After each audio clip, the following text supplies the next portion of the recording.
अस्सलाम वालेकुम दोस्तों अक्सर जो ना मेरे दोस्त हों, अहबाब हों, कहीं मैं सेशन करने जाऊं या मेरे स्टूडेंट्स हों, वो मुझसे एक सवाल अक्सर करते हैं और मुख्तलिफ़ जगहों पे होता है।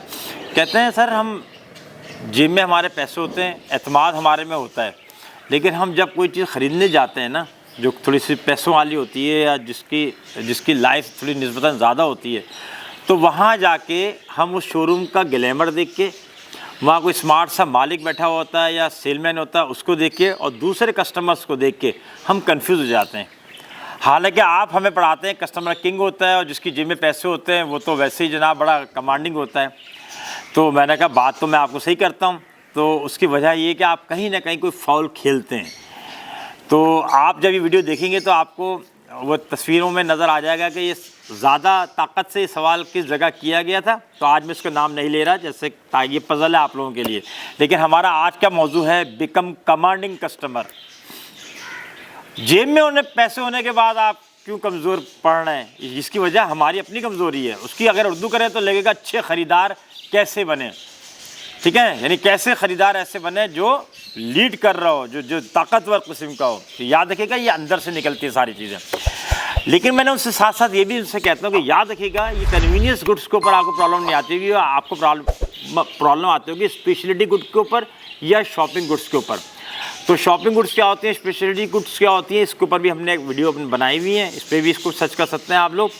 तो फिर छोटी सी बताता हूँ कि हम स्पेशलिटी गुड्स वो होती हैं जो निस्बतन महंगी होती हैं, जिसको हम 2 या 3 ब्रांड्स को भी जो ना कंपेयर करते हैं या 2-3 रिटेल शॉप्स को भी करते हैं और 2-3 विजिट्स भी करते हैं ख़रीदने से पहले, ताकि हमें मार्केट का पता चल जाए।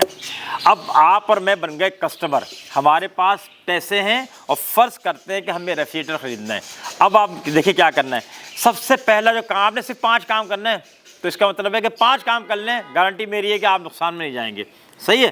पहला है जब आप रेफ्रिजरेटर ख़रीदने जाएं या कोई भी चीज़, तो पहला है कि आपकी प्रोडक्ट नॉलेज होनी चाहिए।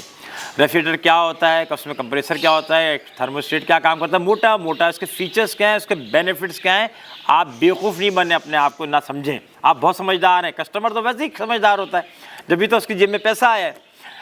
तो पहला है कि आपके पास उसकी जनरल प्रोडक्ट, बहुत स्पेसिफिक नहीं लेकिन जनरल प्रोडक्ट नॉलेज होनी चाहिए। चाहे जनरेटर लें, चाहे मोटरसाइकिल लें, चाहे टीवी लें, चाहे आप गीज़र लें, ठीक है ना, कोई भी आप अलमारी बड़ी लें आप, तो आपको उसकी जनरल नॉलेज होनी चाहिए, फीचर और बेनिफिट्स का पता होना चाहिए, ये सबसे अहम है।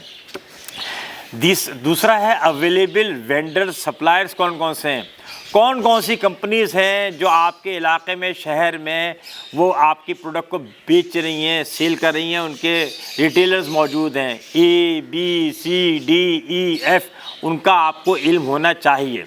2 बात हो गई कि कौन कौन सी कंपनी, ठीक है ना, पहला और ये दूसरा। तीसरा है आपको एवरेज प्राइस का पता होना चाहिए। डंडा गाड़ दें, आता है ना खाना काबा की डायरेक्शन, आज 2:10 पे इधर होगी, हम डंडा गाड़ देते हैं और फिर देखते हैं कि उसका साया कहाँ है, बस वहीं हम सारे 12 महीने उधर ही हम मुँह करके नमाज़ें पढ़नी शुरू कर देते हैं। ऐसे ही ज़िंदगी बहुत जगह आपको डंडे गाड़ने पड़ते हैं। तो आपको पता चल गया जी 10 क्यूबिक फीट का रेफ्रिजरेटर फ़र्ज़ करें 40,000 रुपये का है एवरेज प्राइस। अब आपको पता चल गया कि यार अगर मैं 40 से नीचे लेके आ गया तो मैं जीत गया, और अगर 40 से ऊपर वो ले गया तो भाई फिर मैं हार गया जनाब, फिर वो फुटबॉल का वर्ल्ड कप में हार के आ गया। कोई बात नहीं, जो कतर में हुआ था आपने भी माशाल्लाह बड़े शौक़ से देखा था। चौथा है सबसे अहम, अब जैसे आप दुकान पे गए, इसके शोरूम पे गए, तो अब आप दोनों में मुकाबला है, वो ड्यूल है। अब जो आप दोनों के पास तलवारें और पुराने ज़माने की फिल्में देख रहे हैं कि तलवारें, आपने क्या काम करना है वो करें। आप नंबर 1 तो आप उसको ये पूरा एहसास दिला दें कि आपको सारी मार्केट का इल्म है, आपको पता हो कि ये कंपनी ए है, ये इतने क्यूबिक फीट है, दूसरी बी है। तो आपको चाहे नहीं भी पता हो तो कॉमन सेंस जरूर रखें, या आप अपनी कंपनियों के नाम बता दें। दूसरा आप ये बता दें कि यही नहीं है जी, इसके देखें पड़ोस में न्यू एज है, वहाँ अल हबीब है, वहाँ न्यू वर्ल्ड है, वहाँ ग्लैमर की दुकान है, वहाँ अनीला इलेक्ट्रॉनिक्स है, वहाँ पे जो आइस इलेक्ट्रॉनिक्स वाले बैठे हुए, तो वहाँ नेशनल इलेक्ट्रॉनिक्स वाले बैठे हैं, उन्हें पता ये मतलब हो यार इसको तो कंपनियों की पता है और इसको डीलर्स सप्लायर्स का ही पता है। तीसरी आप एहसास देना कि आपको जल्दी कोई नहीं है। असल में तो अगर ये 2023 है ना, तो आपको तो 2025 में चाहिए था, लेकिन पैसे आ गए थे, मुझे बोनस मिला है 2023 के शुरू में, तो मैंने सोचा चलो यार हम फ्रिज बदल लेते हैं। आप तक्कड़ ना दिखाएं, तक्कड़ दिखाएंगे तो वो आपसे फ़ायदा उठाएगा, ये ख्याल रखिएगा। अगला ये है कि आप ये मस एहसास दिलाएँ कि आप जो है बिल्कुल ना तजर्बेकार हैं। आप कह रहे हैं मेरा तो काम ही यही है, मैं तो हर हफ्ते किसी न किसी दोस्त को फ्रिज दिला रहा होता हूँ, किसी साले के साथ जाके जनरेटर लेता हूँ, बहनोई के साथ जाके गीज़र लेता हूँ, तो मैं तो हूँ ही है जनाब, तो कीड़ा हूँ इस काम का।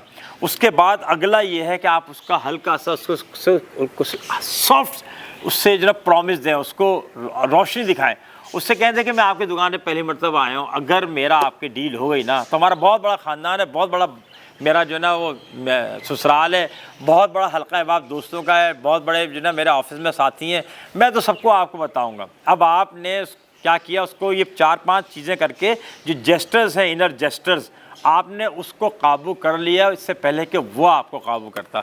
होता है ना कभी कभी जब बकरीद के ऊपर हम दूसरे दिन देख रहे होते हैं कि वीडियो के जनाब बजाय से कसाई जो है ना वो किसी गाय की या ऊँट की जो ना कुर्बानी करता है, पता ना गाय ऊँट नहीं, उल्टा उसको जो ना अल्लाह के पास अपने से पहले पहुँचा दिया। तो ये तो डिपेंड करता है कि दम कितने, दम उसमें होना चाहिए कि हम उसकी दुकान पर पहुँचे।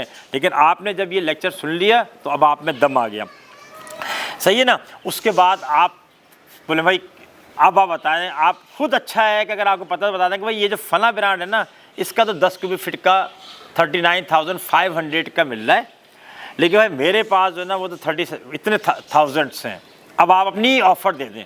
वो बोलेगा नहीं साहब ये तो हमारी क़ुव्वत ख़रीद भी नहीं है, तो आप जो ना वो उससे कहते हैं अगर क़ुव्वत ख़रीद भी नहीं है तो आप एक काम करें, चले मैं आपको आपकी जो ना जो आपने ख़रीदा है उसमें मैं आपको इतने का मुनाफा देता हूँ, कर देता हूँ आपको, बाकी आप मेरी पैक कर दें। जब वो पैक करने के तैयार हो जाए तो अब आप उससे दूसरे इंसेंटिव मांगे, उससे कहें यार इसके साथ चौकी भी आती है और इस कैलेंडर भी थे और कंपनी डायरी भी दी थी और उसने बाउल भी दिए थे। तो अब आप क्या करें कि जो पैक कर रहा हो तो फिर वो आप कहेंगे कि यार ये तो कोई बहुत ही जिन किस्म का जो है ना ख़रीदार है। और हमारा जो आज का टॉपिक है वो भी है बिकम कमांडिंग कस्टमर, अच्छे ख़रीदार बने, लल्लू किस्म के हम ख़रीदार ना बने कि लोग हमसे फ़ायदा उठाएं, हमें फ़ुटबॉल समझ के हमें लाते मारें, सही है ना, बल्कि कमांडिंग पोजीशन पे आएँ और अपनी मर्ज़ी से अपने पैसे दे के अपनी मर्ज़ी से प्रोडक्ट ख़रीद के आएँ। ये बहुत होता है जहाँ पे इन 5 चीज़ों पे अमल होता है। ये आप अपने उन दोस्तों और फैमिली मेम्बर्स को ज़रूर भेजें कि जो लोग जो है ख़रीदारी करते हैं रेगुलरली, और जो स्टूडेंट्स ये पढ़ रहे हैं परचेजिंग पावर या बाइंग बिहेवियर्स, उनको भी ज़रूर भेजिएगा। अपना उस चैनल का बहुत सारा ख्याल रखें। अस्सलाम वालेकुम।